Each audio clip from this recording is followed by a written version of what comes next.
Bismillahirrahmanirrahim. Assalamualaikum warahmatullahi wabarakatuh. Alhamdulillahi rabbil alamin.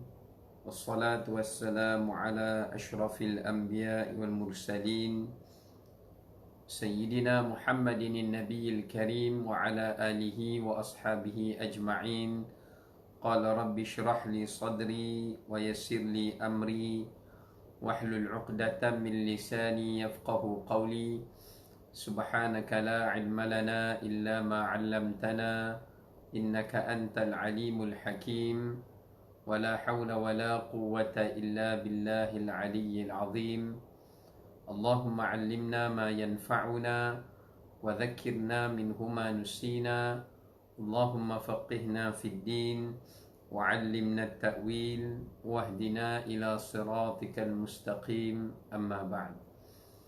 Alhamdulillah, kita rafa'kan puji dan syukur kepada Allah Ta'ala di atas segala kurniaan dan rahmatnya. Pada pagi yang mulia ini didoakan supaya semua berada dalam keadaan sihat walafiat. Kepada yang memberi salam, Waalaikumsalam warahmatullahi wabarakatuh. Kepada tuan puan kita, toke sejadah Puan Wahidah. Kepada siapa yang lepas ni, kalau ada yang nak berminat untuk mendapatkan sejadah di prayer mat original daripada Madinah, jadi boleh hubungi Puan Wahidah kita.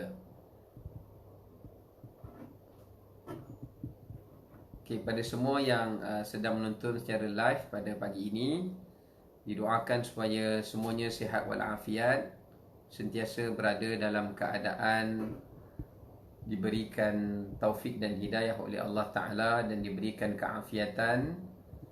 Dan jangan lupa untuk doakan kepada seluruh umat Islam yang dikala ini dalam keadaan diuji oleh Allah Ta'ala.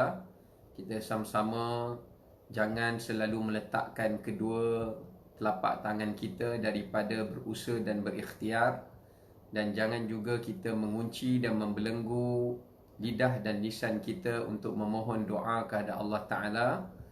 Sebaliknya, kita sentiasa melakukan tanggungjawab kita sebagai hamba Allah Ta'ala, yang mana Allah perintahkan pada kita. Allah menyebutkan, وَالَّذِي جَعَلَ لَكُمُ الْأَرْضَ ذَلُولًا فَامْشُوا فِي مَنَاكِبِهَا وَكُلُوا مِنْ رِزْقِهِ وَإِلَيْهِ النُّشُورُ. Allah Ta'ala telah jadikan bumi ini adalah sebagai satu kemudahan kepada kamu. Ya, Allah ciptakan bumi ini adalah merupakan suatu kehidupan untuk mempermudahkan kita menjalani kehidupan. Cuma yang Allah Ta'ala perintahkan pada kita, famshu fi manakibiha. Pertama sekali Allah perintahkan supaya kita kena usaha. Ya, kita kena keluar, pergi berusaha, mencari penyelesaian dan keluar untuk mencari pelbagai jalan supaya kita dapat menghadapi segala tribulasi ataupun mihnah dan ujian yang kita hadapi dalam hidup. Di samping kita memohon dan meminta kepada Allah Subhanahu Wa Taala, kemudian Allah menjamin wa kulu min rizqih, makanlah kamu daripada rezeki yang telah kami berikan pada kamu, wa ilaihin nusyur, kerana kelak kamu akan dibangkitkan pada hari akhirat kelak untuk ditanya atas rezeki yang telah Allah Ta'ala berikan kepada kamu. Baik, dan untuk pagi ini insya-Allah kita ingin berkongsi berkenaan dengan tajuk rahmat di sebalik musibah. Kenapa saya memilih tajuk ini?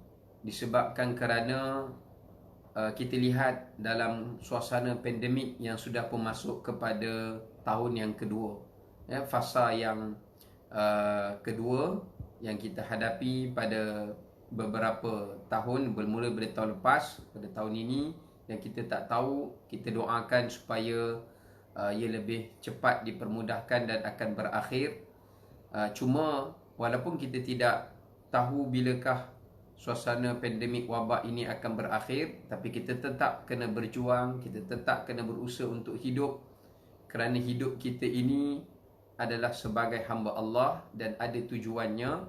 Bukanlah kita hidup semata-mata untuk menghidupkan jasad kita, tetapi juga adalah untuk menghidupkan rohani kita. Di samping itu juga kita hidup di atas dunia ini kerana kita bukan sekadar hidup sebagai seorang manusia semata-mata, tapi kita hidup sebagai hamba Allah Subhanahu Wa Taala, di mana kita perlu untuk menjalani kehidupan ini untuk meneruskan ibadah. Walaupun mungkin barangkali kita rasa dari sudut kemanusiaan, dari sudut jasmani dan jasadiah kita rasa kita dah tak ada ruang dah untuk hidup, kerana kita terputus bekalan kerana musibah.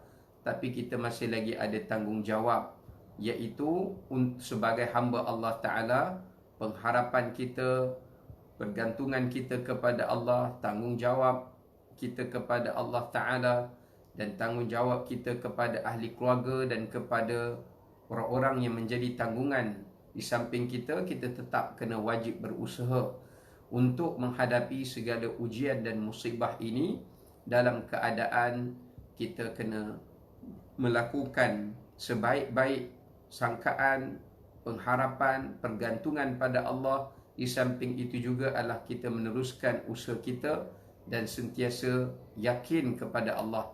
Yang mana Allah Ta'ala sebutkan dalam Quran, فَإِذَا عَزَمْتَ فَتَوَكَّلْ عَلَى اللَّهِ. Apabila kamu berazam, maka bukan sekadar kamu memasang azam dan impian itu semata-mata. Fatawakkal 'ala Allah. Maka hendaklah kamu berusaha dan kamu serahkan hasil keputusan itu kepada Allah. Kerana para ulama sudah menyatakan, man jadda wajada wa man zara'a hasada.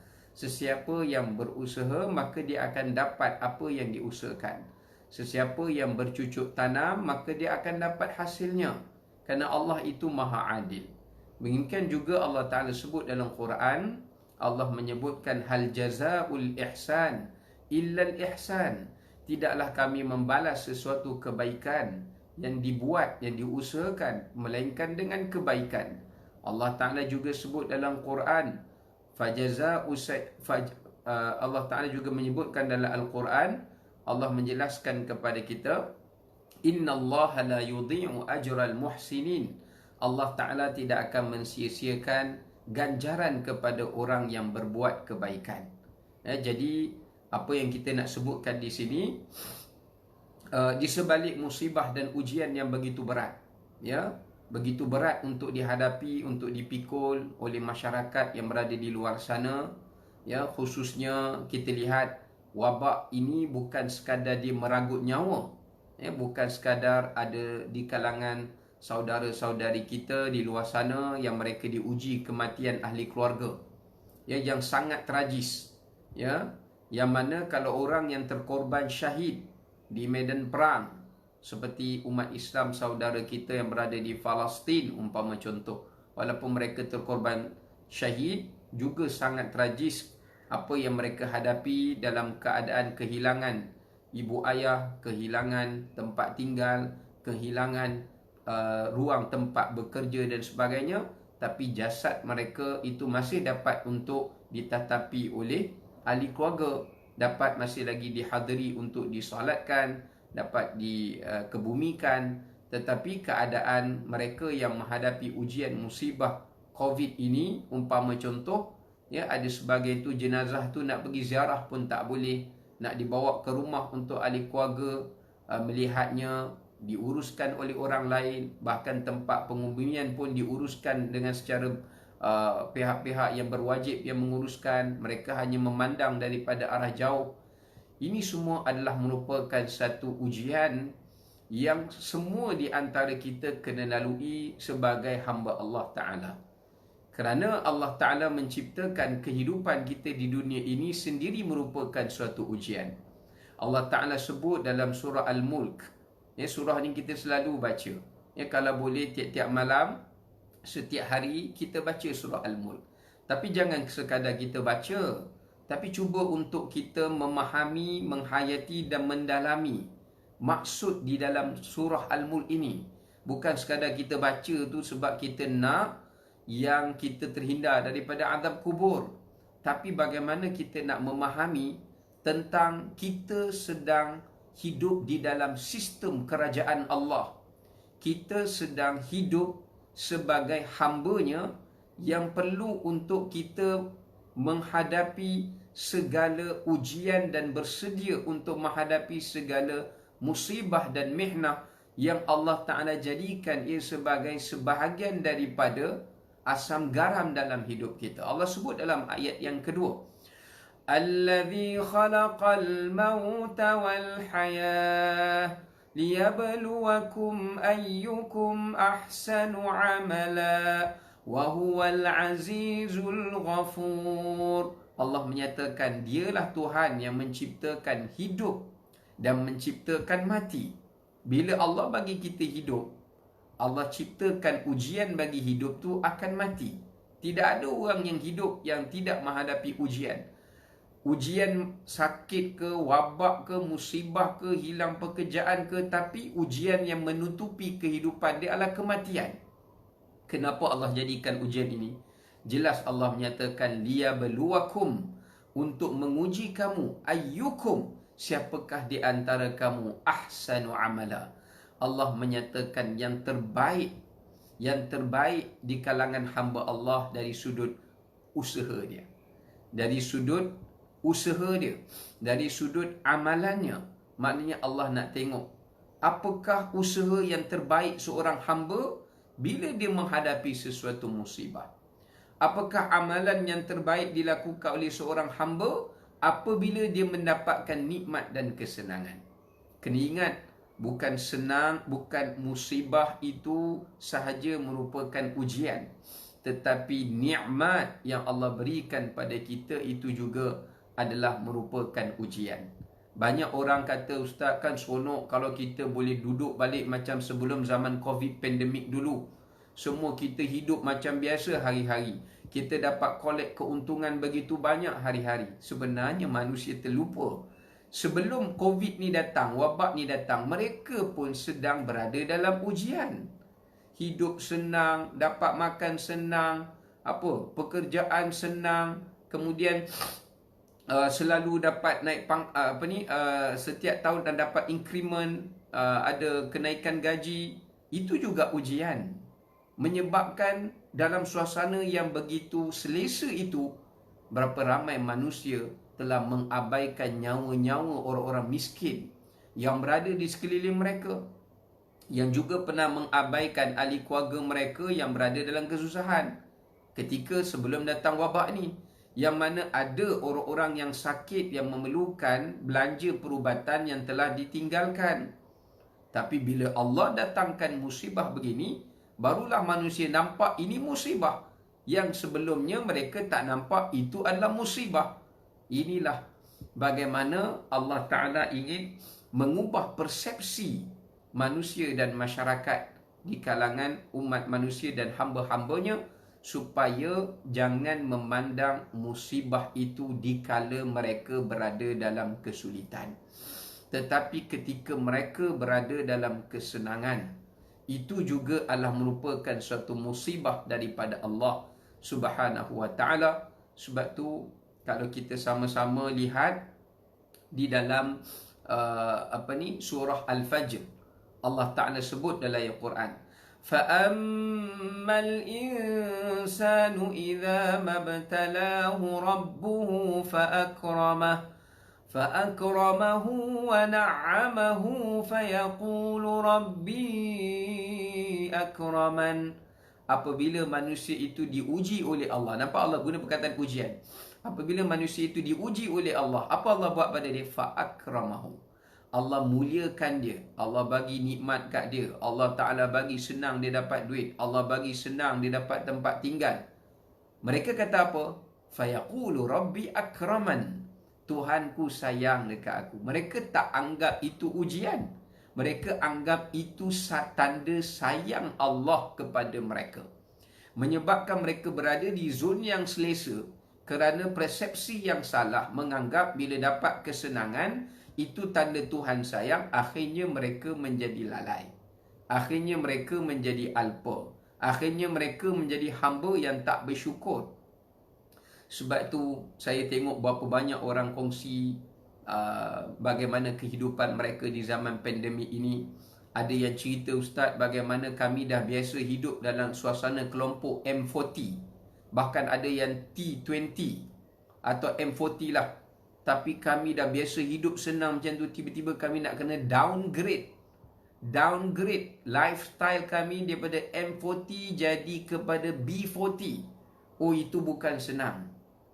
Itu bukan senang. Orang yang dah biasa pakai kereta sedap, makan beras sedap, apa lagi, beli ikan, semua ikan laut, tak ada ikan darat, makan semua mewah-mewah, sekali setiap hari makan ratus-ratus, tiba-tiba nak downgrade, makan benda-benda simple, beras pakai beras biasa. Ini bukan benda senang. Tetapi inilah cara Allah mengajar kita erti bersyukur. Apa nikmat yang Allah Ta'ala bagi, Allah nak ingatkan, semua itu pun kamu tak boleh bawa balik bersama dengan kamu bila kamu mati nanti. Dia takkan menjadi penyelesaian kepada kamu. Bila kamu meninggalkan dunia ini, kamu akan meninggalkan semua apa yang kamu milik. Yang kamu bawa adalah apa kebaikan dan manfaat yang telah kamu usahakan dan belanjakan daripada apa yang kamu miliki itu tadi. Itu yang akan menjadi penyelesaian kita bila kita menghadapi kematian. Itu penyelesaian dia. Ya, sebab hidup ni macam mana pun dia mesti ada mihnahnya, tribulasinya dan ujiannya. Itu hakikat kehidupan. Sebab Allah sebut dalam Quran beberapa kali, laqad khalaqnal insana fi kabad. Kami ciptakan manusia tu fi kabad. Apa makna kabad? Kabad maknanya sentiasa hidup dalam keadaan sulit, susah. Sebab dunia medan ujian. Sedangkan dalam hadis Nabi SAW sebut, adapun apa yang Allah timpakan pada kita ini adalah merupakan bahagian-bahagian ujian yang kita kena duduki. Macam kita duduki ujian daripada peringkat tadika, peringkat masuk sekolah rendah, sekolah menengah. Macam itulah ujian yang Allah bagi kepada kita ni berperingkat-peringkat. Dan sebelum kita mati, melainkan tiada ujian yang terluput daripada kita, melainkan setelahnya selesai semua ujian tu, Allah dah beri kepada kita, akhir sekali ujian yang kita kena hadapi adalah kematian. Sebab itu, jangan berputus asa sebelum Allah Ta'ala akhirkan hidup kita ini dengan memberi ujian yang terakhir kepada kita yang semua orang kena lalui, iaitu kematian. Tapi sebelum kematian ini menghadapi kita, ada ujian-ujian yang sebelumnya dan kita kena lalui ujian-ujian ini. Cuma kita kena ingat bahawasanya ujian yang kita lalui ini jangan kita rasa kita tak mampu untuk menghadapinya. Kerana tidak ada satu ujian yang Allah berikan kepada kita melainkan ujian itu mampu dihadapi oleh setiap orang yang menghadapinya.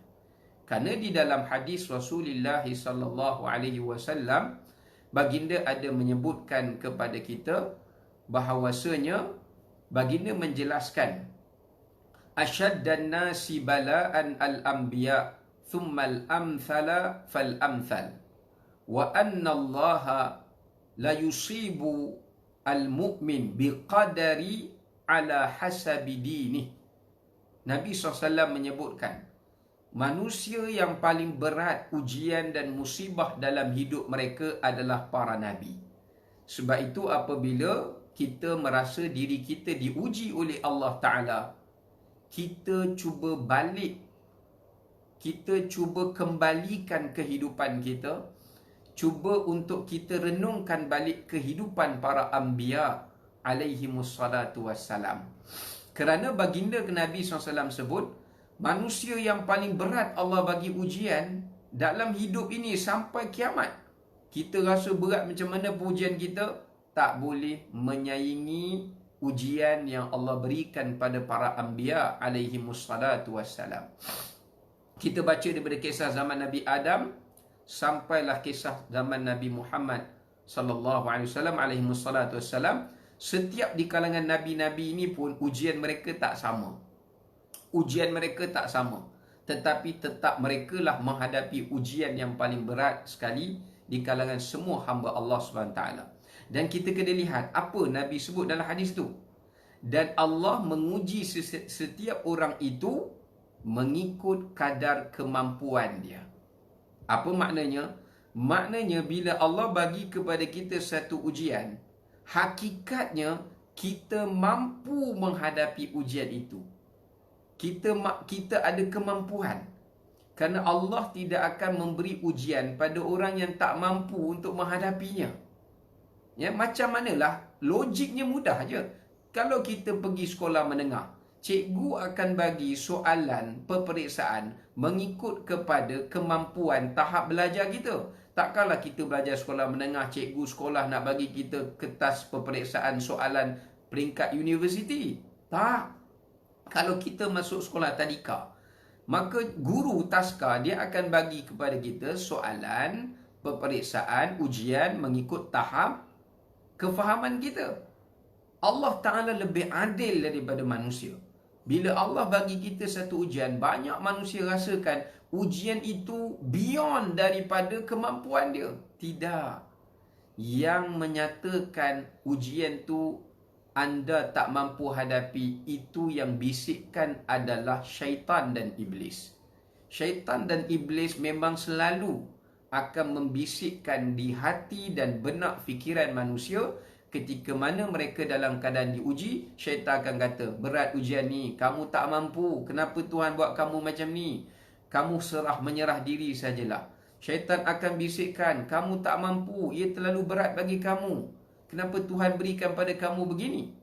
Sebab itu saya nak kongsikan bagaimana rahmat di sebalik ujian yang kita hadapi ni.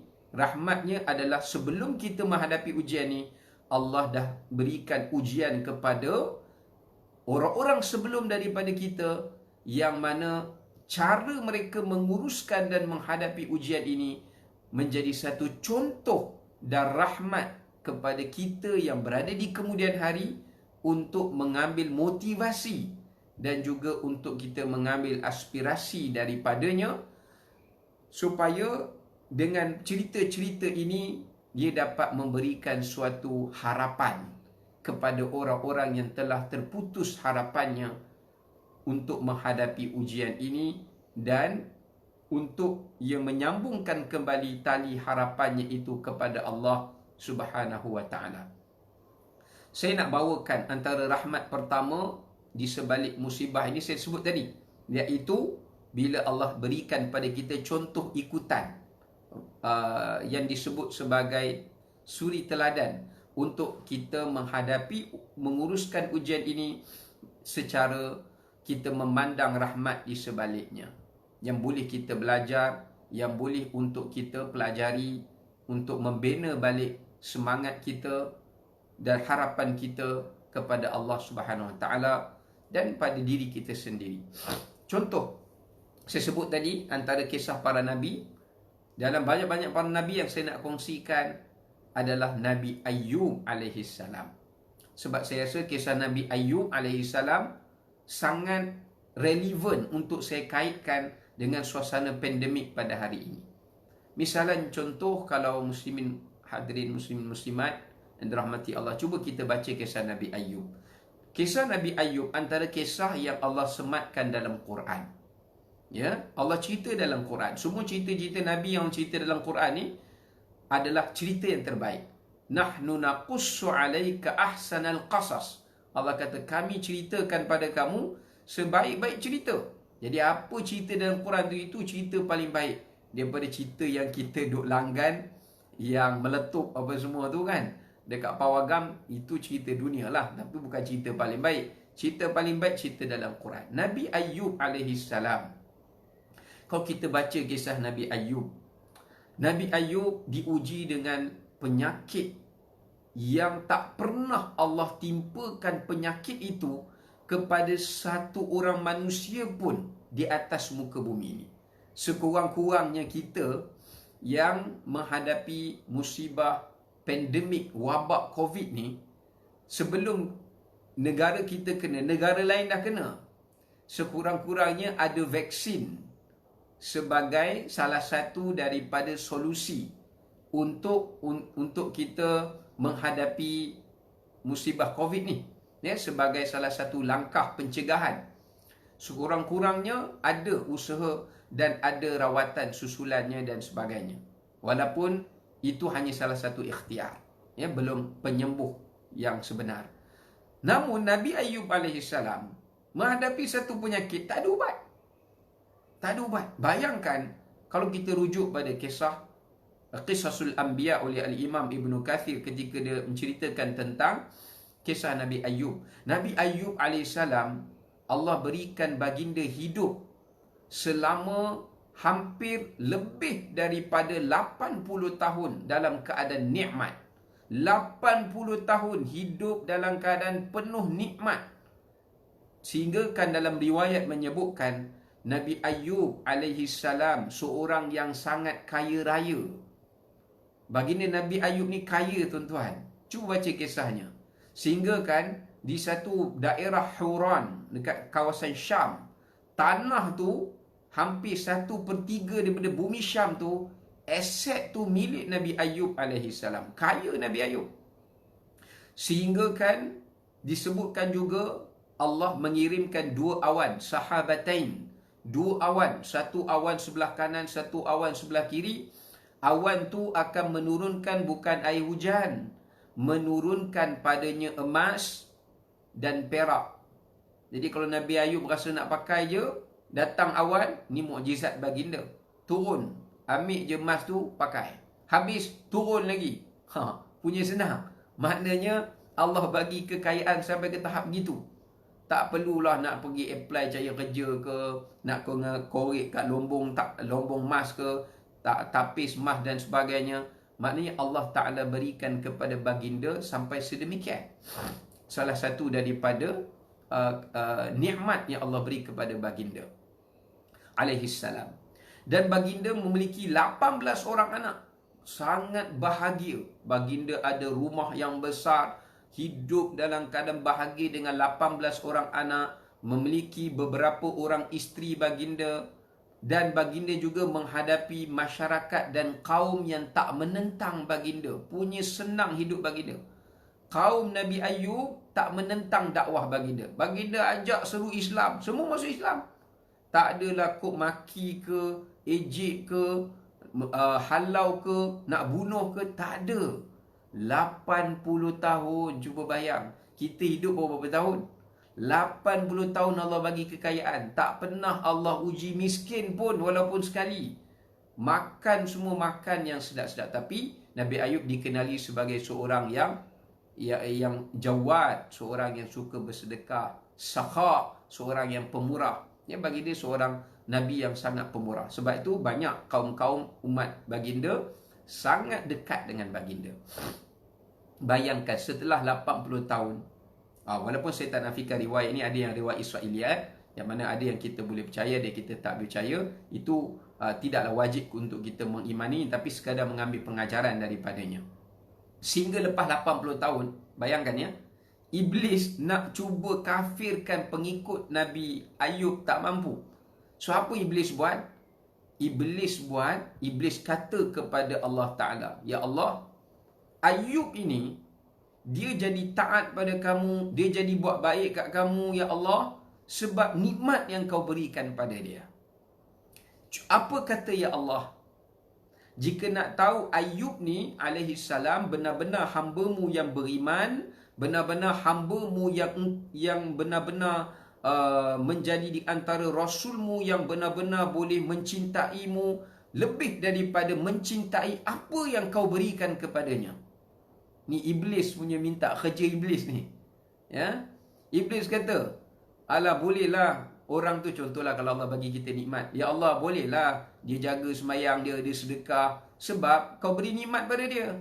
Itu belum betul-betul menguji dia tu hamba yang terbaik. Kalau nak tahu dia hamba terbaik, cuba bagi dia musibah, nak tengok baik tak baik dia.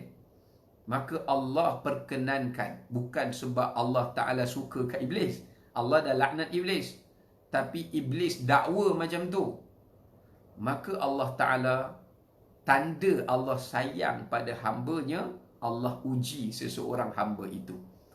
Sebab secara rasionalnya, kita kalau nak tunjuk ekspresi kita sayang ke orang, kita akan menyenangkan orang itu, betul kan? Kita contoh, kita sayang dekat seseorang, mak ayah kita ke, pasangan kita ke, keluarga kita, adik-beradik, kawan kita. Kalau kita sayang, kita akan gembirakan dia. Kita bagi dia hadiah, kita belanja dia makan, kita bawa dia jalan-jalan. Itu cara kita membahagiakan. Mana ada orang bila dia sayang kat orang, dia susah kat orang tu, dia penat kat orang tu. Tak, sebenarnya kita nak sayang kat orang tak semesti kita berikan sesuatu yang baik semata-mata dekat dia. Kadang-kadang bila kita sayang kat seseorang, kita kena beri kepada dia satu benda yang dia tak suka, tetapi sebenarnya benda tu baik untuk orang itu. Ya, macam kadang anak kita, dia suka main game, takkan kita nak biar dia main game je sampai dia tak belajar. Ataupun dia suka melepak, takkan kita nak biar dia melepak saja. Kadang-kadang kita kena sekat kebebasan dia kerana kita rasa itu adalah kebaikan untuk dia.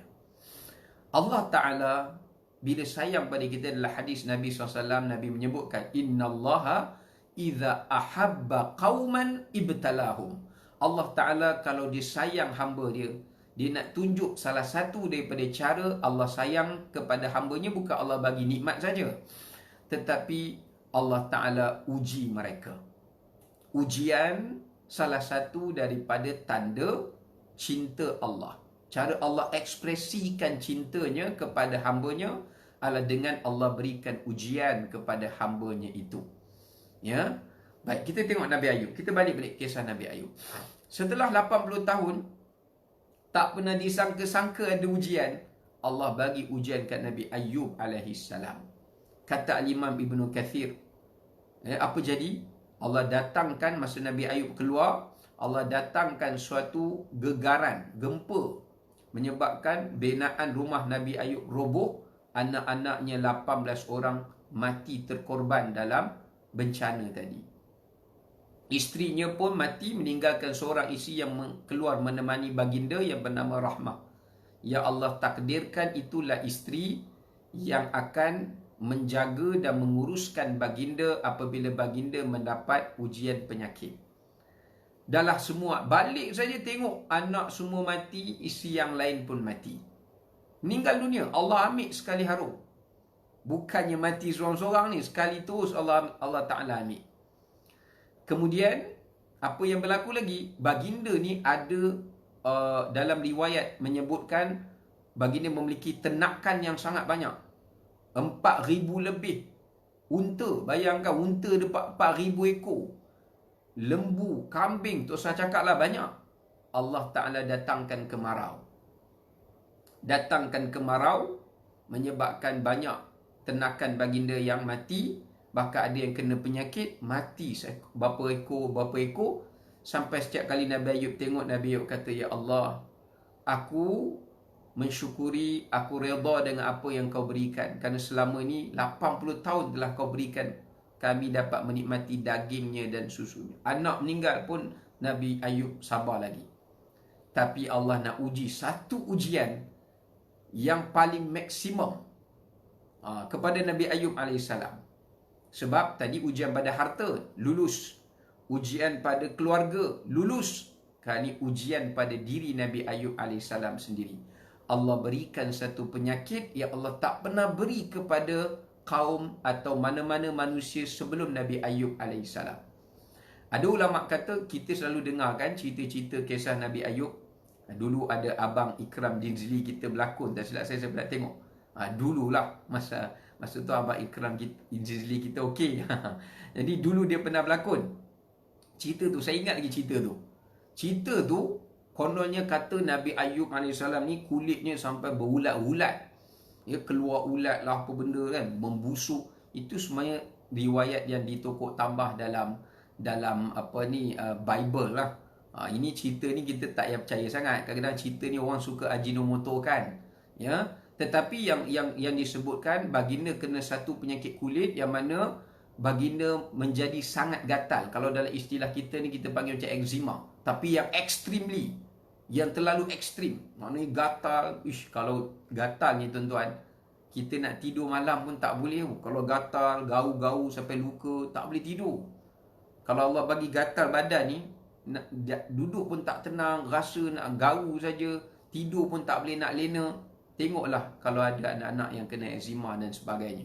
Yang bukan biasa-biasa ni, yang ekstrim kena ya. Jadi Allah uji Nabi Ayub macam tu. Sebelum tu tak ada satu manusia kena penyakit macam tu. Tak ada. Nabi Ayub adalah orang pertama Allah uji demikian. Menyebabkan bila kena sakit tu, Nabi Ayub AS tak apalah, tak hari pertama, hari kedua hadapinya. Sampailah daripada kayanya baginda jadi jatuh miskin, papa kedana. Siapa bayangkan daripada kaya raya, seorang jutawan, Allah boleh lenyapkan segala nikmat tu sekelip mata sehingga menjadi seorang yang miskin. Kerana Allah nak tunjuk semua yang Allah bagi kat kita ni dia punya. Dia punya. Dia boleh bagi, dia boleh ambil balik. Dan dia boleh bagi balik. Ya. Macam tu juga, apa poin yang saya nak sampaikan kat sini? Bila tanda rahmat di sebalik musibah ni, bila Allah sayang kita, Allah akan uji kita berdasarkan apa yang kita sayang. Kalau kita sayang anak kita, Allah uji kita melalui anak kita. Anak kita buat perangai, anak kita meragam. Dia nak uji kita melalui orang yang kita sayang. Anak kita tu tadi. Kalau kita sayang harta, Allah uji kita berdasarkan harta kita. Macam mana Allah buat kepada Nabi Ibrahim juga. Nabi Ibrahim sayang anaknya Nabi Ismail. Bayangkan 80 tahun menanti, kahwin, nak tunggu anak, tak dapat anak. Sampai rasa dah tak boleh beranak lah. Tiba-tiba dapat. Dah dapat anak, kena sembelih. Sebab Nabi Ibrahim sangat sayang Nabi Ismail. Allah uji, sembelih. Nabi Ayub AS sayang keluarga dia, sayang hartanya. Tak apa sayang harta, kalau tujuan nak buat kebaikan tak ada masalah. Islam tak larang kita mencintai harta. Yang penting harta yang kita sayang tu harta yang halal, harta yang bersih, harta yang tujuannya membantu kita menolong orang, berbuat kebaikan, tak ada masalah. Ya. Tetapi Allah ambil semua. Allah ambil. Bayangkan Nabi Ayub alaihissalam menderita sakit tu selama 18 tahun. Bukannya 2 tahun ya. Kita baru 2 tahun ya. 18 tahun. Allahu Akbar. Cuba bayanglah kalau ada satu orang menderita sakit gatal, tak boleh tidur, garu, kerja garu. 18 tahun sakit sepanjang tempoh itu. Sampaikan kaum-kaum Nabi Ayub yang beriman akhirnya tinggalkan Nabi Ayub. Tinggallah Nabi Ayub dan isinya Rahmah dekat kawasan daerah Huran. Kaumnya semua minggir ataupun keluar pergi ke daerah lain. Tahu sebab apa? Tahu tak sebab apa mereka keluar? Kenapa mereka tak support Nabi Ayub? Kenapa mereka tak tolong Nabi Ayub? Padahal dulu masa Nabi Ayub senang, Nabi Ayub yang tolong mereka. Inilah nak bezakan. Kadang-kadang masa kita tengah musibah ni, inilah masa Allah nak bezakan, nak uji. Nak uji sifat concern kita kepada masyarakat. Sifat concern kita dengan jiran. Sifat concern kita sesama manusia. Ini juga ujian. Bukan hanya untuk orang tu, tapi untuk kita. Bila kita dengar orang bunuh diri, sebenarnya jangan salahkan orang bunuh diri. Salah kita yang tak bunuh diri, tak beri tolong orang bunuh diri. Jangan salahkan orang bunuh diri saja. Apa responsibility, tanggungjawab kita untuk membantu orang itu? Maknanya ujian tu untuk kita juga. Ya. Maknanya, sebab itu bila mereka tengok Nabi Ayub AS, mereka tinggalkan Nabi Ayub. Sebab apa mereka tinggalkan Nabi Ayub? Sebab syaitan dah mula menanamkan bisikan ke dalam benak dan telinga mereka, hasutan. Syaitan kata, kalaulah Ayub ini seorang Nabi, kenapa dah belas tahun dia kena sakit ni belum sembuh? Maka pasti Ayub ini buat satu dosa kepada Allah yang kamu tak tahu. Hingga Allah hukum Ayub ini dengan kena satu penyakit sampai berbelas-belas tahun. Jadi mulalah kaum-kaum Nabi Ayub menyimpan satu persepsi yang buruk sangka kepada baginda Nabi Ayub AS dengan berpandangan Nabi Ayub ni dulu depan kita je baik ni, belakang kita tak buat dosa apa tak, sampai Allah jadi murka. Allah SWT bagi kepadanya satu penyakit yang satu orang pun tak pernah kena. Ini mesti dosa apa dia buat. Sebab tu kita ni, bila ada orang kena musibah, tolonglah, janganlah prejudis. Janganlah jadi orang yang terus kata, kan, minta maaf lah saya kena cakap, bila kita tengok orang susah, lepas tu kita nak tolong orang susah tu, tiba-tiba kita cakap, ni kamu tahu tak kamu susah kenapa? Kamu susah ni sebab kamu tak semayang. Kamu susah ni sebab kamu tak baca Quran. Kamu susah ni. Jangan. Kerana ada orang yang semayang pun kena susah juga. Allah uji. Tak kira lah yang semayang ke, yang tak semayang ke, mereka tetap ada ujian mereka masing-masing. Sepatutnya masa inilah kita ambil peluang untuk kita kenal masyarakat kita di tahap mana. Oh, baru kita tahu. Banyak orang yang masa dalam keadaan begini, yang sedang dalam kesusahan ni, kita tahu banyak orang yang rupa-rupanya masyarakat kita yang belum salat. Barulah kita muhasabah apa yang perlu kita buat. Selain pada kita bagi bantuan, makanan, beras, telur, minyak masak, bagilah sekali buku panduan, panduan solat, panduan ilmu. Bagi, ambil peluang, ya, share kat dia. Boleh saya dapat nombor, ya, kami ada buat program-program secara online untuk belajar bimbingan solat, bimbingan ini. Bukan kita hina orang tu.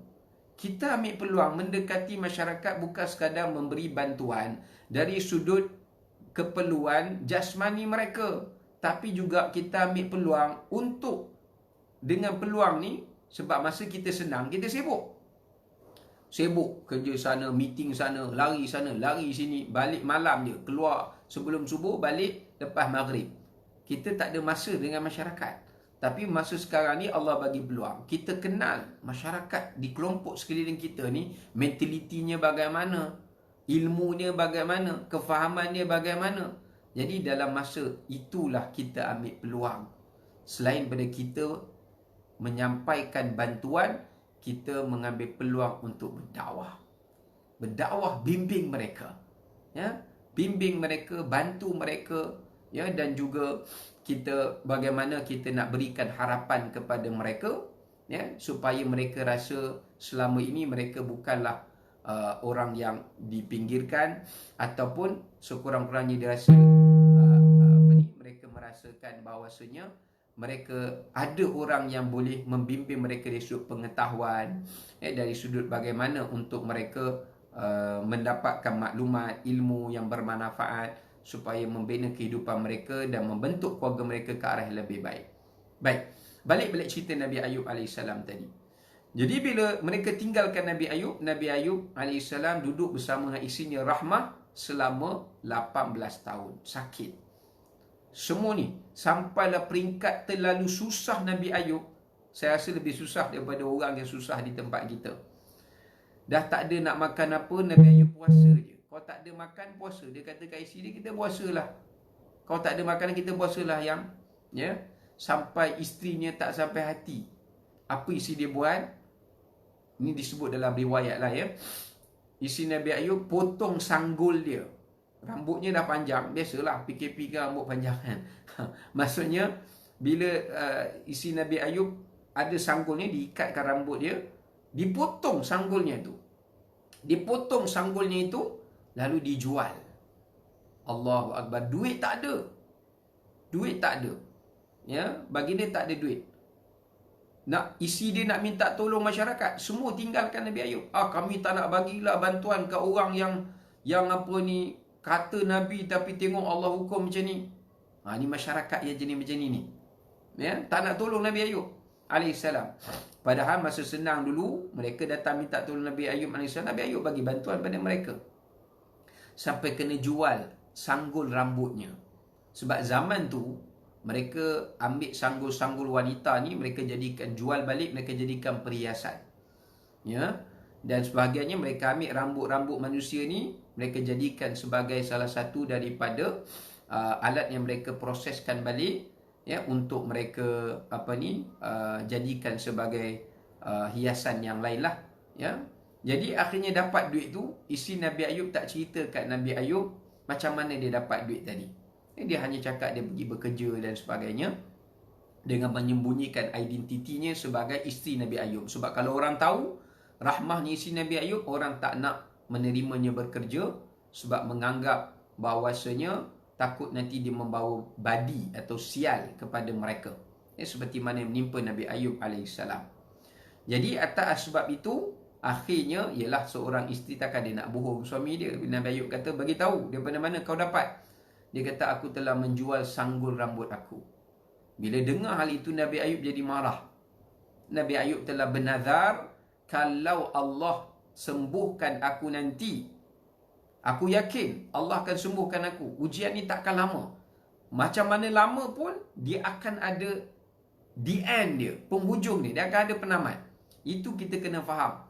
Macam mana adanya kesulitan, pasti ada pengakhiran kesulitan dan ada, iaitu berita gembira yang menyusul sesudah kesulitan itu.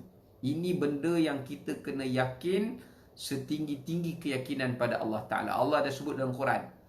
Kita selalu baca surah Al-Insyirah. Alam nashrah laka sadrak wa wada'na anka wizrak alladhi anqadha dhahrak wa rafa'na laka dhikrak fa inna ma'al usri yusra inna ma'al usri yusra. Allah Ta'ala sebut pada kita, alam nashrah laka sadrak.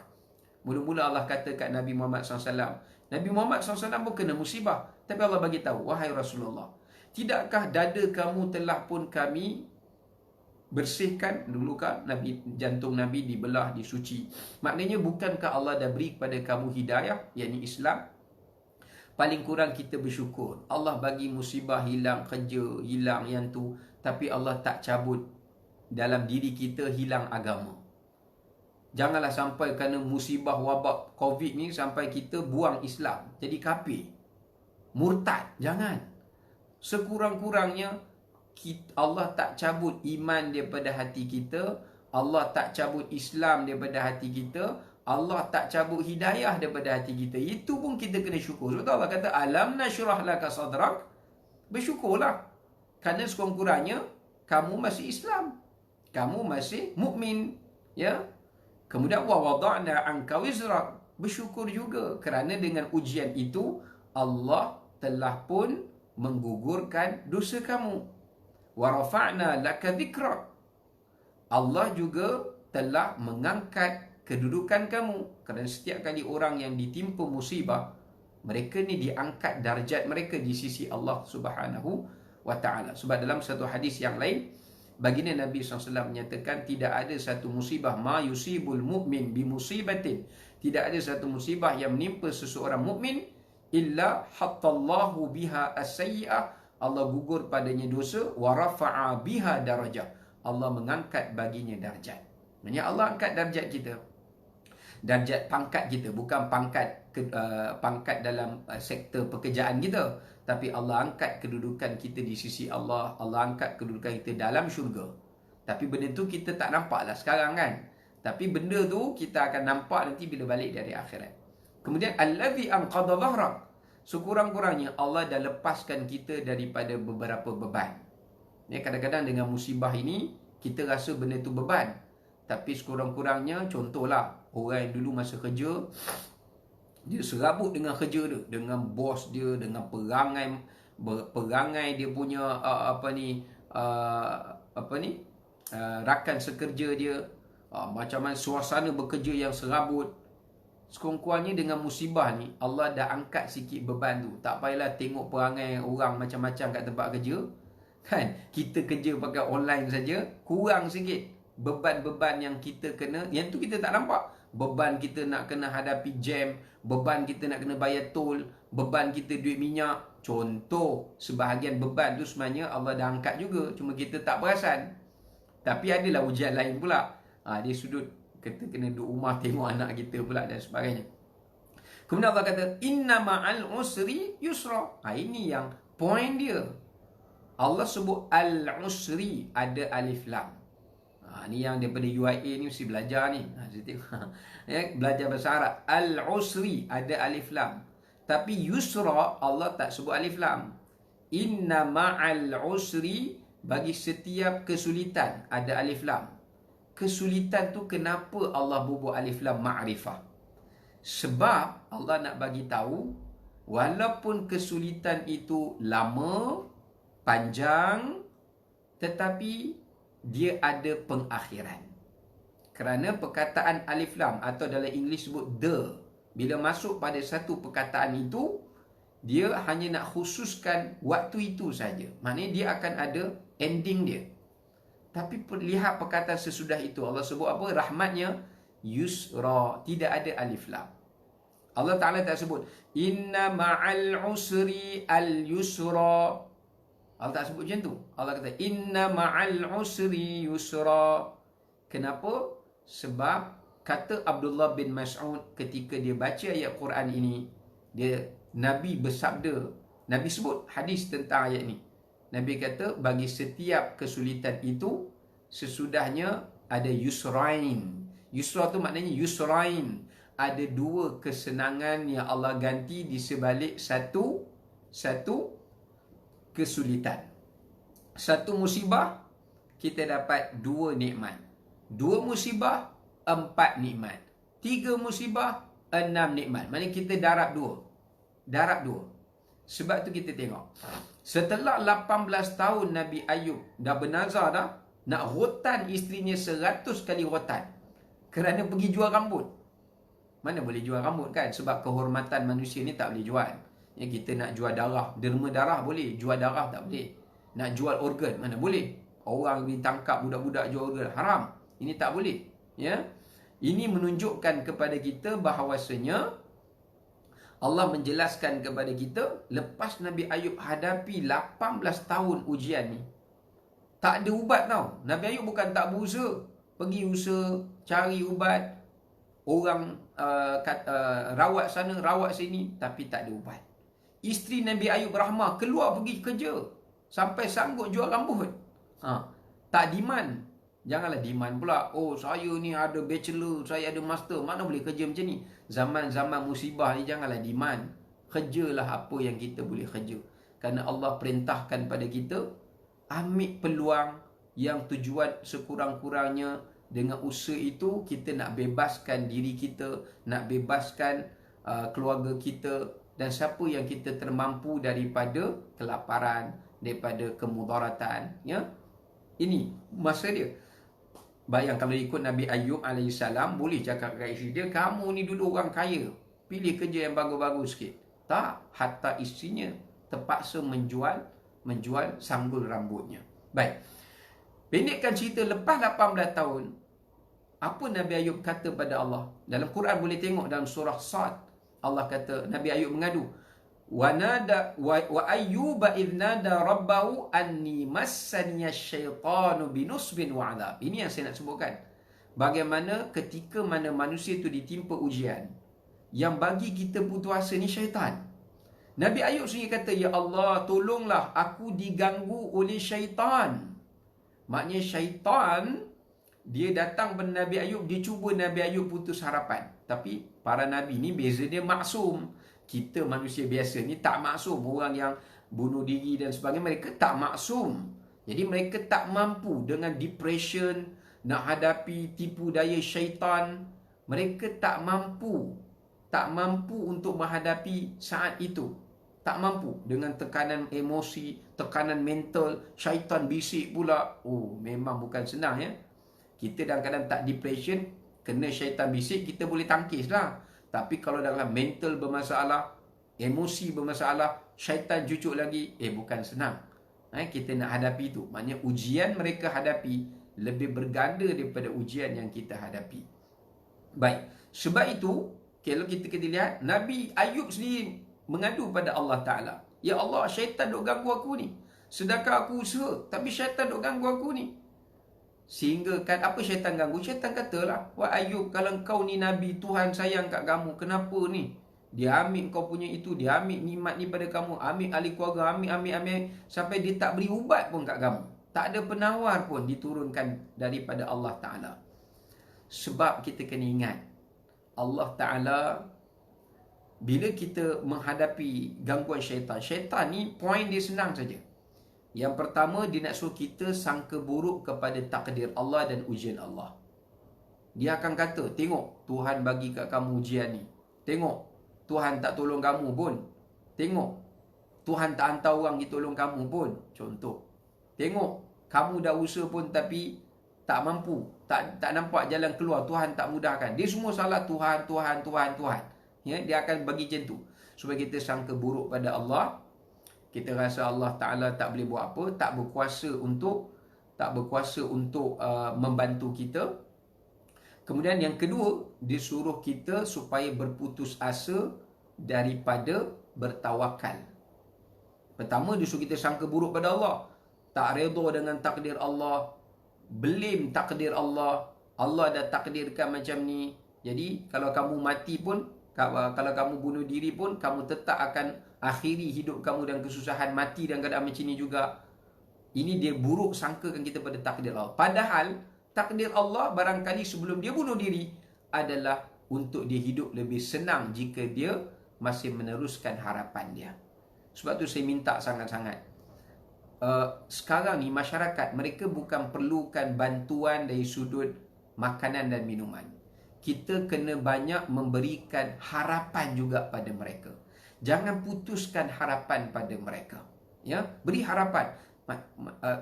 Masa hantar bantuan tu kita cakap, masih boleh, walaupun hidup macam ni, insya-Allah ya, akan ada, bagi harapan pada mereka, akan ada orang bantu. Kita cuba bagikan ruang untuk mana kat tempat yang dia boleh cari rezeki, kat mana tempat yang boleh dia bekerja, kita bagi channel-channel ruang-ruang tu kepada dia, ya, ataupun mana tempat-tempat yang boleh dia mudah untuk dapatkan bantuan. Maknanya kita cuba bagi harapan begitu pada dia, dan bagi harapan pada dia. Jangan putus asa kalau susah pun. Jangan terus rasa dah tak ada jalan. Sentiasa memberikan harapan begitu, bukan memutuskan harapan itu daripada mereka. Baik. Sebab itu, bila Nabi Ayub tak ada siapa untuk baginda mengadu, baginda mengadu kepada isterinya Rahmah.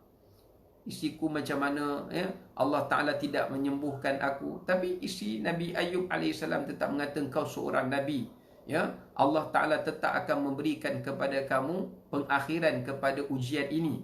Walaupun tak ada ubat, tapi tetap Allah berkuasa untuk menghindarinya dan menghapuskannya. Sebab itu, betul, saya setuju kata Nabilah kita. Dia kata, jangan berikan manusia, jangan putus harapan supaya mereka menjaga SOP. Ya, bagi kepada mereka harapan, jaga, buat hygiene selalu, jaga itu, jaga ini, jaga SOP itu, supaya dengan mereka selalu jaga penjarakan, balik mandi dan sebagainya, selalu bersihkan diri, ya, selalu ambil berat tentang kesihatan dan sebagainya, maka pergi daftar, ambil suntikan, vaksin dan sebagainya. Itu juga salah satu harapan untuk kita usaha, ikhtiar supaya kita terlepas daripada belenggu wabak ini. Baik. Setelah 18 tahun, Nabi Ayub diuji atas, belakang, kanan, kiri. Allah bagikan wahyu pada Nabi Ayub AS supaya pergi ke satu tempat dan hentakkan kaki baginda di tanah dan keluarnya air, dan Allah suruh baginda mandi dengan air itu dan minum daripada air itu. Allah sebut dalam Quran, urqud birijlik hadza mughtasalun baridun wa syarab. Hentakkanlah kaki kamu wahai Ayub, kemudian kau minumlah air ini dan engkau mandilah daripada air itu. Ini saya nak cerita point macam mana Allah ganti balik apa yang Allah ambil kat Nabi Ayub. Sebab tu tolong bagi harapan ini kepada manusia. Bila kita tolong mereka, kita kata, ya, sekarang ni kamu hilang kerja, tapi kalau kamu usaha pada kadar yang kamu mampu, walaupun terpaksa meminta, ya, sebenarnya dalam zaman sekarang, kalau orang nak meminta sedangkan dia perlu, sedangkan dulu dia tak layak meminta, tapi sebab dia dah teruk sangat, daripada M40 jatuh B40 contoh, ialah sebab kita kena ingat dia ada hutang, dia ada komitmen, dia nak kena bayar, ya. Kalau pendapatan dia rendah, dia nak bayar hutang macam mana? Ya, memanglah kita kata, alah, tengok rumah dia boleh beli rumah, boleh beli kereta. Itu semua hutang, bukan dia beli cash. Kalau dia beli cash, lain lah cerita. Dia beli hutang. Ya, bila beli hutang, dia ada komitmen. Dia kena bayar. Bila dia tak boleh bayar, dengan keluarga dia lagi, mana dia nak kena utamakan? Kalau dia hanya dapat duit sikit, beri makan kepada keluarga dia, rumah tak bayar kena tarik, dia nak duduk mana? Silap-silap dia boleh jadi orang-orang yang gelandangan juga. Jadi disebabkan kerana itu, walaupun mereka ada rumah, kita tengok mereka ada rumah, mereka ada kereta. Kereta, ya ada orang kata, jual je lah kereta. Kenapa tak jual kereta? Saya nak tanya soalan orang yang cakap mudah-mudah ni. Sebelum nak meminta jual lah tu, jual ni, saya nak tanya. Nak jual kereta, kalau hutang lebih banyak daripada jumlah bayar, nak jual macam mana? Jangan cakap tak pakai rasional. Kadang-kadang orang kita ni, jangan minta jual kereta dulu. Ya bang, nak jual kereta bang, kalaulah hutang tu tengok kat bank 80,000, harga semasa 40,000, abang jual pun abang tak selesai masalah. 40,000 tu nak bayar pakai apa pula? Ya, melainkan kalau kita dapat bayar, sanggup beli harga daripada harga semasa, tak apalah. Sebab kereta bukannya aset, dia liability. Takkan nak jual rumah duduk mana? Kena bayar sewa macam mana pula komitmen tu? Jadi sebab itu, dalam suasana begini, macam Nabi Ayub AS, Nabi Ayub tidaklah meminta sebab baginda adalah Nabi, ya, tetapi isinya berusaha. Dan akhirnya sampailah kepada satu peringkat Allah Ta'ala, maknanya kita bagi harapan pada mereka, sampai satu peringkat Allah Ta'ala jadikan Nabi Ayub sembuh. Cuba tengok apa Allah gantikan Nabi Ayub. Lepas mandi air daripada syurga tu, mata air syurga, Nabi Ayub Allah kembalikan baginda menjadi muda. Dalam hadis tu, riwayat tu sebut, masa isteri Nabi Ayub, Nabi Ayub kata pada isteri dia, aku nak pergi mandi. Biasanya isterinya akan mandikan baginda, tapi hari tu Nabi Ayub kata dia nak mandi sendiri. Nabi Ayub pergi, kemudian Nabi Ayub pun mandi. Selesai mandi, Nabi pun keluar. Isteri dia tengok, bayangkan 80 tahun, 18 tahun sakit, mana umur Nabi Ayub dah 98 tahun, dekat 100 tahun lah. Umur 100 tahun ni dah tua dah lah. Isteri Nabi Ayub tengok ada seorang pemuda keluar. Dia tanya, wahai si pemuda, kamu nampak tak ada seorang lelaki yang sudah berusia tadi, dia sakit, muka dia macam kamu juga, dia ada pergi ke tempat mandi ni tadi, kamu nampak tak dia? Nabi Ayub menangis. Nabi Ayub kata, wahai isteriku, Allah telah mewahyukan pada aku, di mana Allah telah menyembuhkan aku, bahkan Allah telah mengembalikan kemudaanku dan keremajaanku. Masya Allah. Inilah ending dia bila kita tak putus asa. Dan yang saya sebut tadi, syaitan suruh kita putus asa daripada usaha, putus asa daripada buat usaha tu, sama ada kita cari kerja atau usaha tu kita terpaksa meminta. Tapi jangan setengah orang yang sampai meminta tu sampai luar daripada hak dia. Jangan. Dah dapat bantuan pun minta lagi. Tak, jangan tamak. Jangan pentingkan diri. Ya, kalau kita dah dapat, kita beri ruang pada orang lain. Jangan fikir kita saja susah, orang lain tak susah. Tak. Kita kena fikir masing-masing orang ada kesusahan dia. Ya. Baik. Jadi akhirnya isteri Nabi Ayub pun mandi juga, dapat muda balik. Allah, apakah nikmat yang lebih baik daripada umur kita dah tua tapi usia kita ni, fizikal kita ni muda.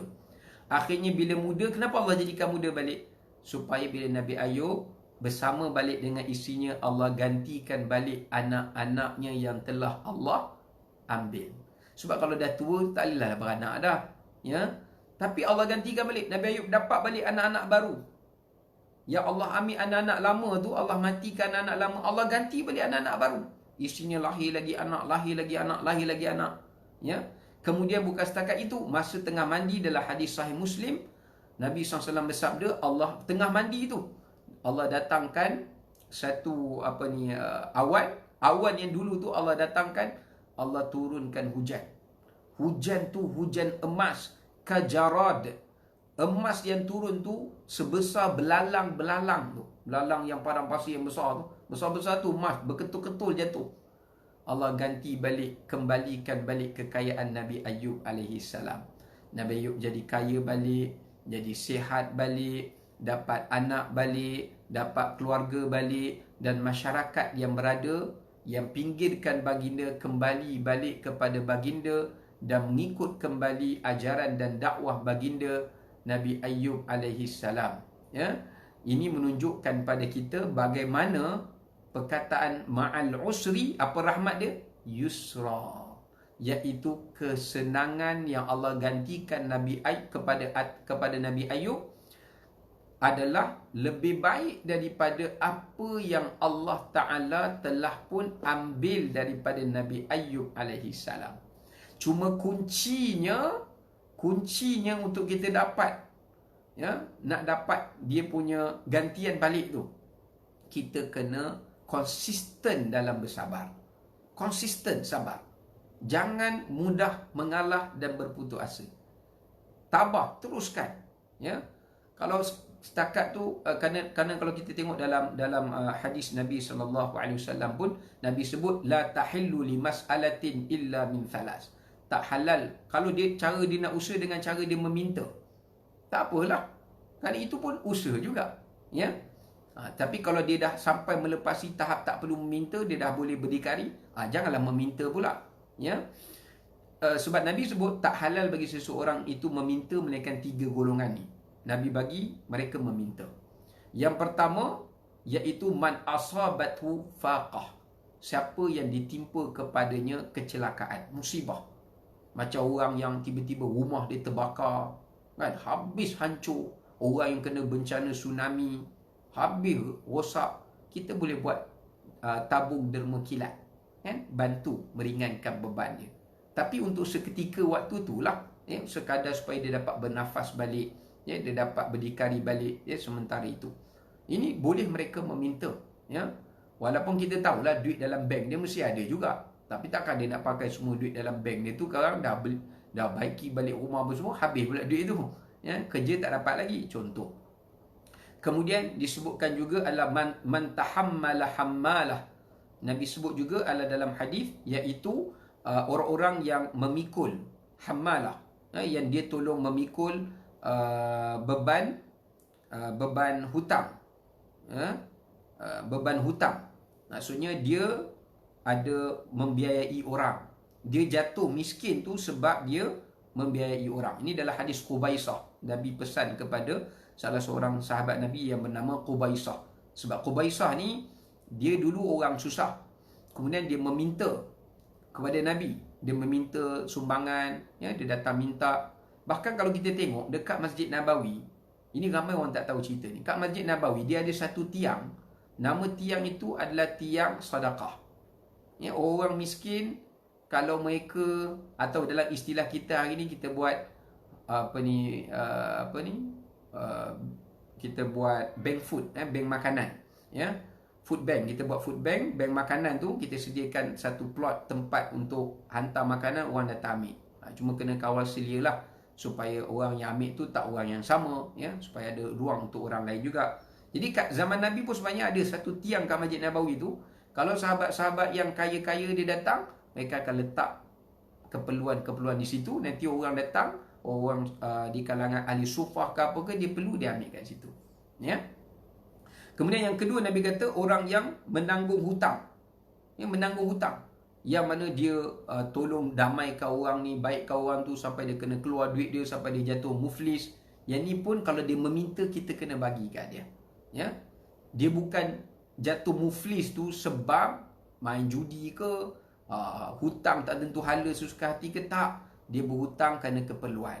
Ya, dia berhutang sini sebab keperluan anak dia nak belajar. Dia berhutang itu keperluan. Ya, walaupun tak adalah benda tu mewah, tapi menyebabkan tiba-tiba dia hilang kerja, dia menanggung hutang. Ini kalau dia meminta pun kita kena bagi, sebab agama memberikan dia ruang untuk meminta. Kemudian juga disebutkan adalah disebut dalam hadis tu, golongan yang ketiga, man asabathu jaihah. Ya, sesiapa yang menimpa kepadanya jaihah. Nabi sebut iaitu orang yang ditimpakan kepadanya tadi faqah itu adalah kepapaan.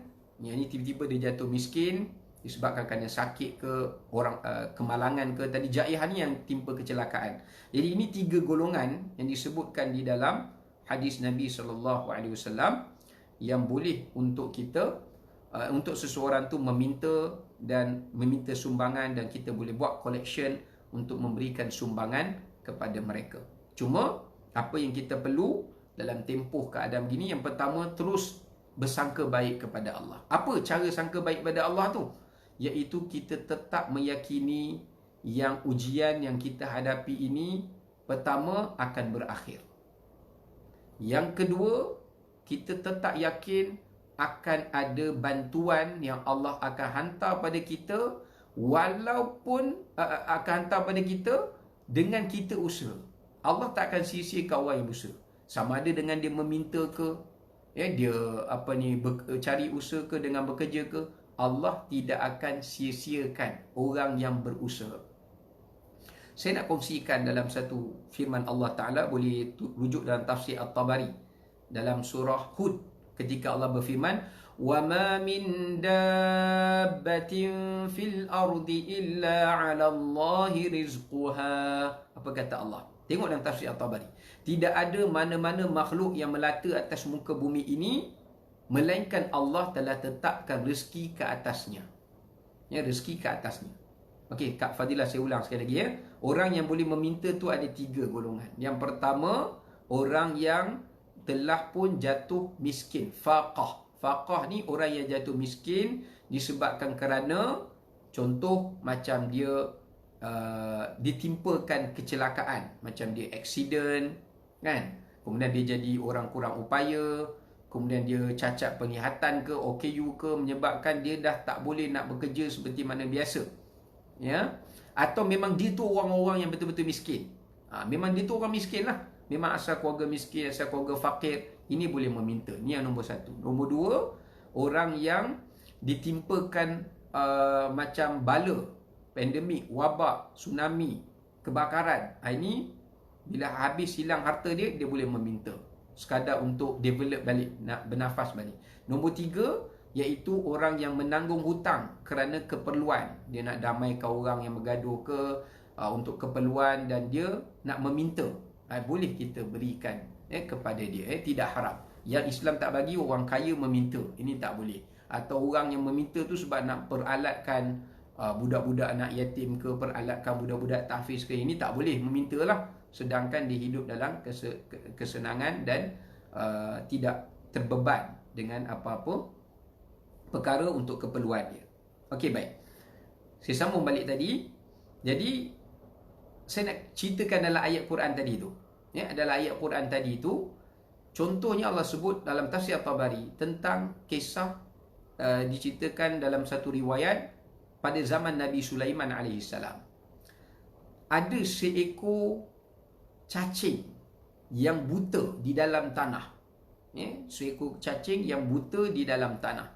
Ini riwayat ini ada dibawa oleh Tabari lah, tapi di segi kesahihannya saya tak sempat cek kesahihan riwayat kisah ini, tapi sekadar untuk kita ambil pengajaran lah. Apabila Nabi Sulaiman kan antara mukjizat baginda boleh bercakap dengan haiwan. Jadi baginda nampak ada seekor semut yang sedang memikul di atas belakangnya makanan. Ini biasalah semut kan, dia bawa makanan, dia bawa kan. Bila dia bawa makanan tu, dalam tu Nabi Sulaiman tanya kepada semut tadi, kenapa engkau memikul makanan ini, dan apakah engkau ingin menyimpan makanan itu saja sembang kan? Sebab boleh cakap nak menyimpan makanan kamu di dalam sarang rumah kamu, tapi aku melihat engkau ingin masuk ke dalam tempat yang bukan sarang kamu. Sebab biasa semut dia akan masuk kat lubang-lubang yang dia dah buat sebagai lorong rumah dia untuk simpan makanan dia, dia reserve makanan dia. Tapi semut tu kata, aku datang masuk dalam tanah ni adalah kerana aku ingin menyampaikan makanan ini kepada seekor cacing yang telah sakit berada dalam tanah, yang dia telah pun keluar dan ia telah masuk kembali dalam lubang tanah ini, namun dia tetap tidak mendapatkan makanannya. Dia tak dapat cari sebab cacing tu buta dalam riwayat tersebutlah. Akhirnya semut ini pun datang dan dia melihat cacing itu dalam keadaan kelaparan, dan semut tu datang asalnya nak membina kawasan sarang mereka di situ, tapi dia terjumpa cacing dekat situ. Akhirnya dia datang dan dia membawakan makanan itu kepada si cacing tadi, dan cacing tadi pun dapat makanan. Al-Dud disebutnya. Kemudian bila Nabi Sulaiman AS tanya kepada cacing tadi, bagaimana hebatnya, Nabi Sulaiman kata, betapa aku mengkagumi kepada keyakinan kamu kepada Allah dan tidak putusnya harapan kamu kepada Allah, sehingga kan kamu membuat satu lubang. Cacing ni dia buat satu lubang, dia keluar dari tanah untuk dia cari makanan. Dia tak mampu, dia nak lindung diri dia, takut nanti burung ke apa ke, dia masuk balik dalam lubang tu. Sedangkan si semut ini datang melihat lubang itu untuk membina sarang. Dan semut ni menyangkakan yang lubang dalam tanah tu kosong, tak ada pemilik. Rupanya tengok mendapati adanya seekor cacing yang sedang kepenatan, nak mati, kelaparan. Dan akhirnya semut ini datang menghantarkan makanan kepada si cacing tadi. Ya, maka di sini nak mengatakan bagaimana daripada kisah riwayat ini, kata si cacing tadi, dia kata, bagaimana aku boleh berputus asa kepada Tuhanku sedangkan aku belum berusaha.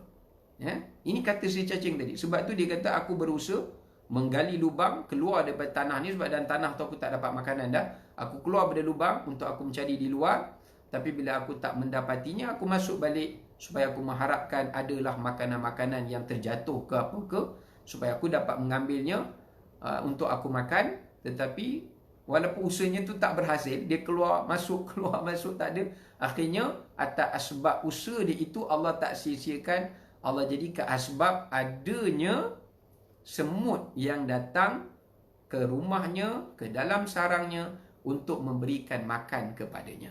Maknanya poin yang nak sebut kat sini, selama mana kita yakin pada Allah, selama mana kita tak putus harapan pada Allah, selama mana kita bersangka baik kepada Allah, dan selama mana kita berusaha sekadar yang mana ikhtiar yang kita termampu, Allah takkan mensia-siakan. Bantuan itu pasti akan Allah datangkan dan pasti akan Allah Ta'ala kirimkan. Ini janji daripada Allah Subhanahu wa Ta'ala.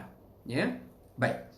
Itu beberapa cerita yang saya rasa dia boleh menjadi satu harapan yang memberikan semangat ya kepada kita semua, supaya kita dapat kongsikan cerita-cerita seperti ini agar ia memberikan rangsangan kepada sahabat-sahabat kita yang berada di luar sana.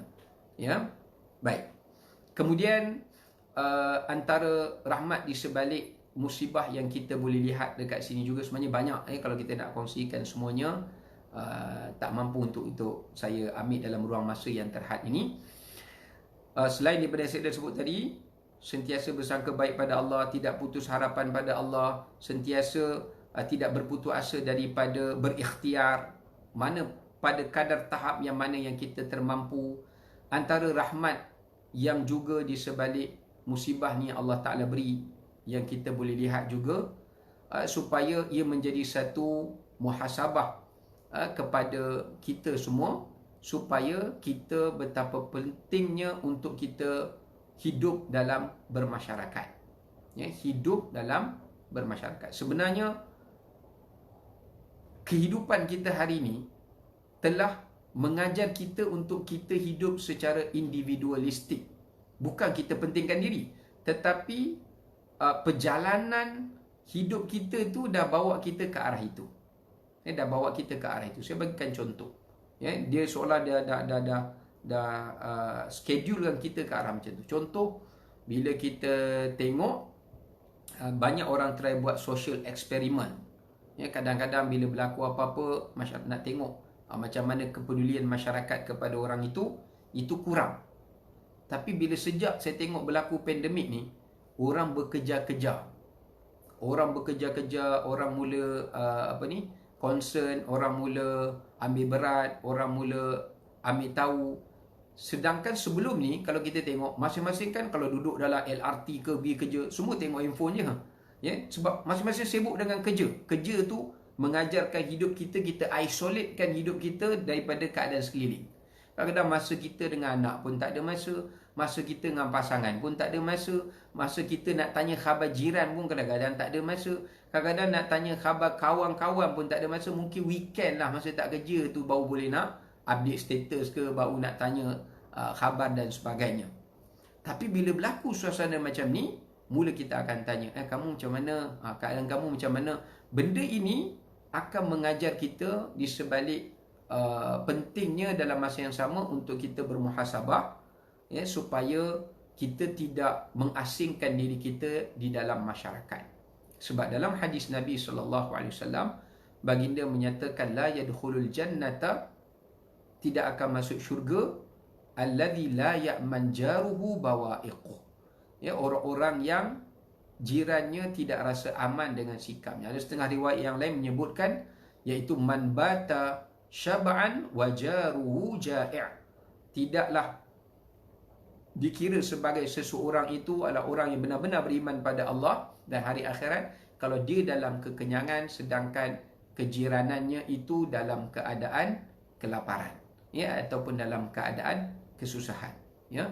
Maka di sini juga kita kena ingat, pada harta kita itu juga ada bahagian hak orang lain. Ada orang kata, ustaz, takkanlah kita nak bagi apa yang kita ada, nanti habis pula yang kita punya. Bukanlah kita nak bagi semua, ya. Tetapi kita kena ingat, apa yang kita bagi ini juga ujian pada orang yang berharta sekarang ni.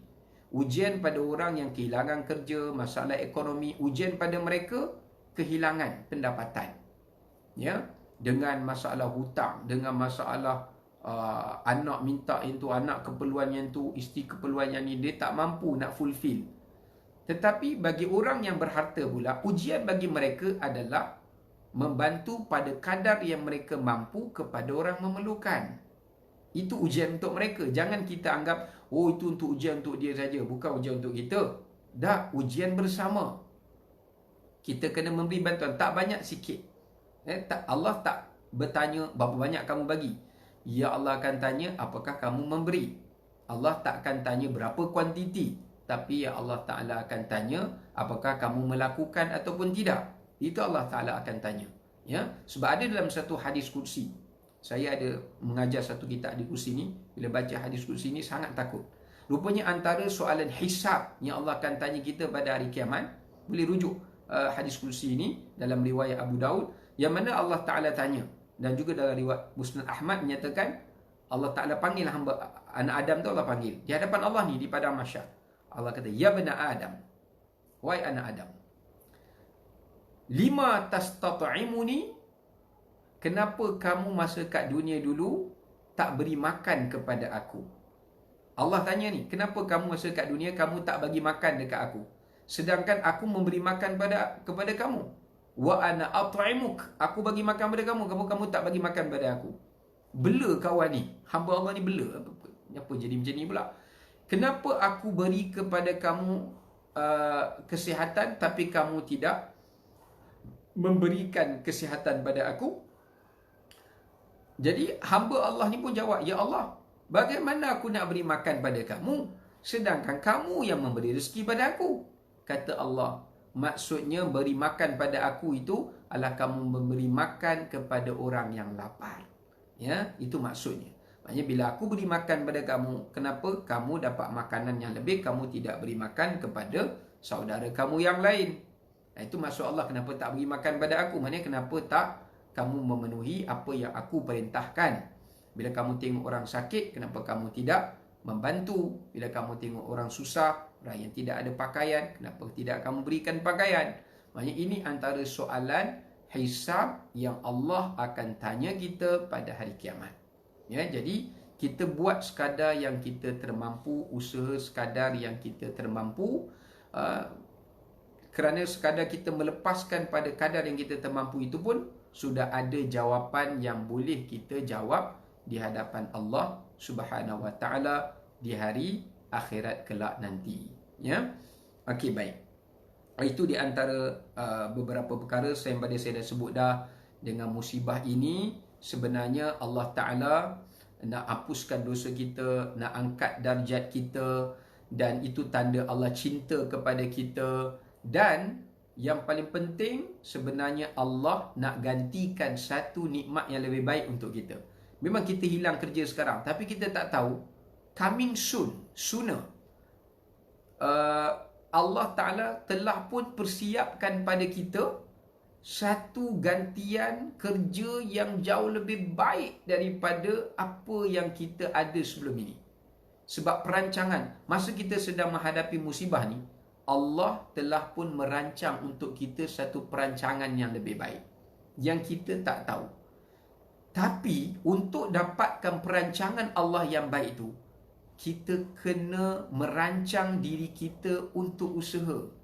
Dan jangan putus asa kepada perancangan Allah yang Allah dah rancang untuk kita. Seperti contoh seorang mak ayah, ibu bapa yang sudah pun merancang anak dia nanti besar nak sekolah mana, dah rancang buat simpanan pendidikan untuk anak-anak.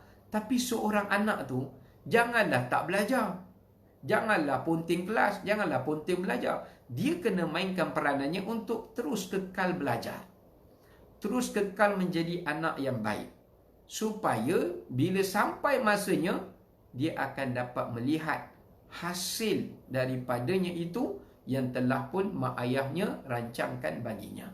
Jadi ini yang kita nak kena fahamkan kepada masyarakat di luar sana. Jangan putus asa daripada merancang dan ikhtiar, kerana Allah telah pun merancang sesuatu yang di luar daripada apa yang kita sangkakan. Apa yang kita sangkakan, Allah Ta'ala ganti. Saya bagi contohlah mudah.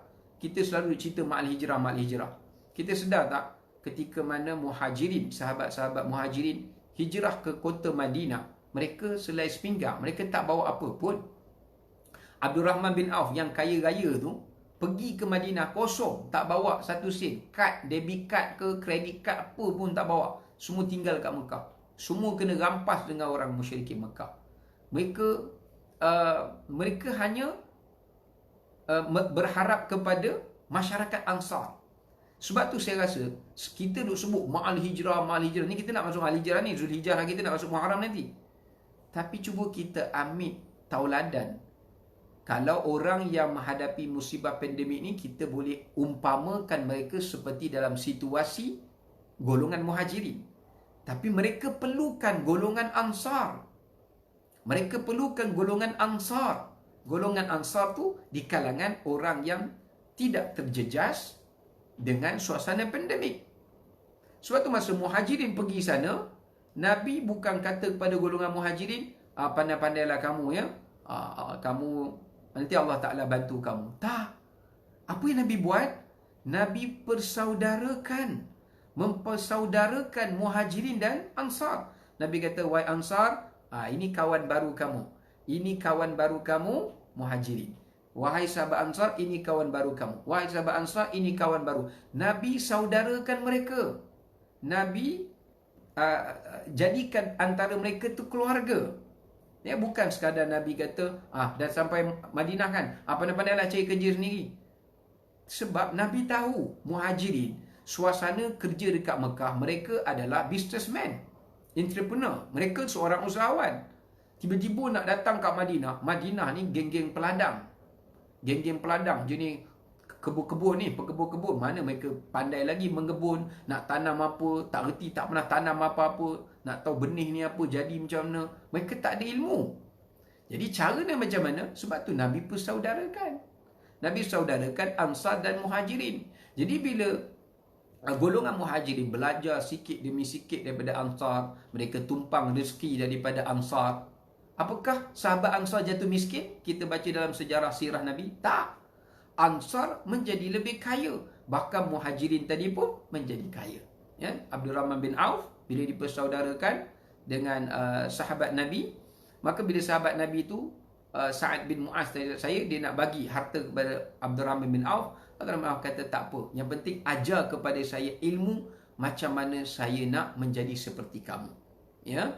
Jadi dia pun belajar. Akhirnya Abdul Rahman bin Auf telah membina perniagaannya sendiri. Sebab tu kalau kita ada ilmu, saya minta sangat, kalau siapa-siapa yang masa pandemik ni, mereka dulu hilang pekerjaan, tiba-tiba mereka berniaga. Bila mereka berniaga, mereka jadi berjaya. Saya minta sangat, tolonglah ajar dan guide, bimbing orang-orang lain untuk berniaga supaya mereka berjaya. Jangan kita dulu hilang kerja, sama macam orang lain. Tiba-tiba kita berniaga. Allah Ta'ala jadikan niaga kita tu menjadi, sebab kita ada perancangan, strategi. Tiba-tiba bila kita dalam niaga, orang minta, boleh sharing tak macam mana you boleh berjaya? Oh, tak boleh. Nanti kalau awak berjaya, saya tak boleh cari makan. Dia tak ada istilah cari makan. Istilah dia adalah rezeki tu daripada Allah. Tapi dia datang dengan usaha kita. Ya? Dan cara kita meniaga itu juga sebenarnya dia juga boleh memberikan manfaat kepada orang lain. Sebab tu siapa-siapa yang berjaya dari sudut buat online kan, kan YouTuber kan, ataupun orang yang macam-macam sekarang ni, dia guide lah, buatlah kursus ke, guide orang. Okey, macam mana you nak jadi YouTuber yang berjaya, macam mana you nak jadi usahawan berjaya, macam mana you nak apa-apa saja. Nak belajar IT, sebab zaman sekarang ni semua IT banyak untung, ya. Macam mana kamu nak belajar itu ini. Jadi kita guide orang dengan ilmu yang kita ada, insya-Allah dia akan menjadi jariah yang paling besar kepada kita, bukan sekadar rezeki yang Allah Taala bagi, tapi pahala yang melimpah ruah itu juga, insya-Allah, ya.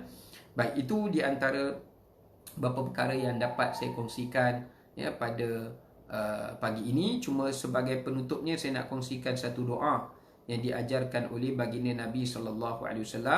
Di samping kita ikhtiar, jangan lupa untuk kita bacakan doa ini yang Nabi SAW ajarkan kepada Ummu Salamah, ketika menimpa musibah kepada dirinya. Ketika menimpa musibah kepada Ummu Salamah, maka Nabi SAW mengajarkan kepada Ummu Salamah daripada doa ni, iaitu Allahumma ajurni fi musibati wa khlufli khairan minha. Ya Allah, berikanlah pahala di atas musibah yang kau timpakan pada aku, dan gantikanlah, itu yang penting tu, gantikanlah dengan musibah yang kau ambil daripada aku ini gantian yang lebih baik. Gantian yang lebih baik. Sebab ingat, apa yang Allah ambil daripada kita, dia akan bagi yang lebih baik daripada itu. Contoh, Allah nak suruh Nabi Ibrahim sembelih Nabi Ismail, tapi Allah bukan hidupkan Nabi Ismail saja. Allah bagi pula kibash daripada syurga untuk Nabi Ibrahim. Anak hidup dapat makan kambing daripada syurga pula. Kan itu lebih baik. Bukan takat tu, Allah bagi pula Nabi Ishak dekat Nabi Ibrahim. Disebabkan kerana nak sembelih Nabi Ismail, dapat Nabi Ishak, anak baru. Nombor 2, dapat kambing. Kambing kibas daripada syurga. Ya? Ada soalan daripada Fitri. Kalau Ustaz ada ruang, adakah rasa marah dalam diri kita atas suatu perkara, itulah salah satu ujian daripada Allah Ta'ala. Kalau kita ada perasaan marah, marah tu juga ujian. Ya? Ujian, sebab itulah Nabi bukan cakap kat kita buang sifat marah. Sebab kita tak boleh buang sifat marah. Nabi suruh kita kawal sifat marah. Kita nak buang ujian daripada hidup kita, tak boleh. Urus, manage ujian kita. Kita tak boleh buang, sebab marah sebahagian daripada kita, ujian sebahagian daripada kita. Yang boleh kita buat, uruskan, managekan, rancangkan, iaitu kita kena tahu cara mana kita nak menguruskan kemarahan kita, ujian kita, musibah kita, ya. Tetapi katakanlah ada orang kata, Ustaz, saya ada kawan tu, dia dah usaha dah Ustaz, minta kat orang, cari kerja, tapi meninggal pun dalam keadaan macam tu Ustaz. Ya. Jadi tak adalah macam yang Ustaz gambarkan tu, Allah nak gantikan sesuatu yang lebih baik selepas ujian tu. Sebab dia akhirkan kehidupan dia pun macam tu. Saya nak jawab satu benda. Apa yang Allah gantikan lebih baik ni, tak semestinya semuanya Allah gantikan dekat dunia serta-merta. Ya. Sebab kita kan percaya pada hari akhirat. Jadi tak semestinya semua orang lepas habis pandemik ni Allah akan gantikan semua yang terbaik kepadanya, lebih baik daripada sebelum. Tak semestinya begitu. Dan tak semestinya gantian tu mesti datang dalam bentuk material. Manalah tahu nanti anak dia tiba-tiba kahwin dengan anak raja ke, kan? Kahwin dengan orang kaya. Kita tak tahu. Benda ni Allah boleh rancang. di luar daripada pengetahuan kita pun. Tetapi kata kalau tak ada ganti pun kat dunia, yang pastinya di akhirat ia akan ada. Yang pastinya kita orang beriman, akhirat dia akan ada. Allah sendiri sebut dalam Quran, innama yuwaffas sabiruna ajrahum bighairi hisab. Allah akan mengganjarkan pada orang yang sabar pahalanya apa dia? Bighairi hisab, tidak akan dihisab. Maknanya pahalanya berlipat-lipat ganda, infinite. Maknanya apa dia? Maknanya dengan kesabaran dia itu, apa yang dia hadapi, Allah ringankan hisabnya di hari akhirat.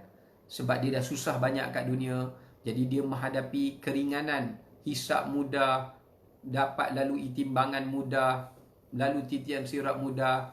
Sebab dia dah dapat kesulitan dan dia dah hadapi dengan tabah dan sabar. Dan kita kena ingat, orang miskin masuk syurga, Nabi sebut dalam hadis, 500 tahun lebih awal daripada orang kaya. Bukankah ini juga merupakan satu gantian? Ya, maknanya mereka masuk syurga dulu. Orang kaya yang beriman yang suka sedekah ni bukan tak boleh masuk syurga, boleh. Tapi kena kuarantin dulu, duduk sekejap. After 500 tahun atau setengah hari dalam di hari akhirat, baru mereka boleh masuk. Kenapa Allah bagi mereka masuk dulu? Sebab mereka tak dapat kecapi apa yang orang kaya yang bersyukur kecapi sewaktu dekat dunia. So Allah Maha Adil. Ya, jadi mereka akan dapat dulu nikmat-nikmat ni. Lepas mereka dah rasa puas, Allah Ta'ala kata, ini lebih bernilai daripada apa yang kamu tak dapat dekat dunia dulu. Sekarang ni barulah ahli-ahli syurga yang kaya raya, yang bersyukur, yang baik, yang pemurah akan dimasukkan ke dalam syurga Allah Subhanahu Wa Ta'ala. Baik, sekadar itu untuk pagi ini. Jazakumullah atas tontonan yang diberikan, dan boleh share kepada rakan-rakan kita yang lain dalam Facebook masing-masing, supaya mereka semua dapat mengambil motivasi dan dapat mengambil semangat dan rahmat di sebalik ujian musibah ini. Dapat mereka tengok dari sudut yang positif, dan insya-Allah dengan apa yang mereka dapat daripada kebaikan, daripada input ni juga akan kita memberikan pahala. Mana tahu boleh menyelamatkan seseorang daripada membunuh dirinya, daripada putus harapannya pada Allah, dan supaya mereka terus berikhtiar dan mereka terus yakin pada janji Allah Subhanahu wa Ta'ala. Baik, barakallahu fikum jami'a. Sekadar itu, wassalamualaikum warahmatullahi wabarakatuh.